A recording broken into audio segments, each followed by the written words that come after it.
I'm looking at an excess funds deal because in Arizona you have to purchase the funds, meaning you can't just get funds with somebody and charge them any more than $2,500 to retrieve their funds. So the strategy here is, if you know someone, say, has $100,000 of excess funds sitting with the county treasurer, you can actually approach that person and just purchase those funds for, I guess, whatever amount you can agree to.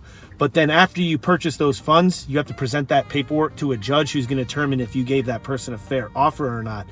We had one client we were working with. She ended up going with another company that was going to cash her out the funds in full.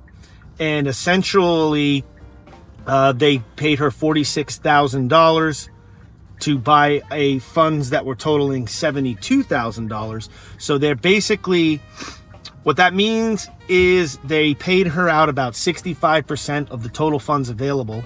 And on a $46,000 investment, they're making $26,000, which is about a 50% return on their money. And that money will probably take 3 months to recoup. So in 3 months, making a 50% return, that's not bad. There might be people watching who are like, what are funds? What funds? What are you talking about? Good question.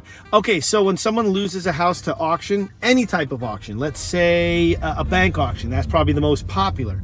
And let's say their house was free and clear except for the foreclosing loan, and they owed $100,000 on that loan. And the property sells at auction for $200,000. Basically, there's an overage of $100,000. The bank only gets the $100,000 that's owed to them, and the remaining funds, that $100,000 in this theoretical situation, depending on your state, it's a little different, but in Arizona, those funds get deposited with the county. And then you, as the prior owner of the property, can, once those funds get deposited, you could file a lawsuit to have your funds returned to you. This is all properties? Any property that goes to auction. Any property lost at an auction that sells for more than what's owed on the property.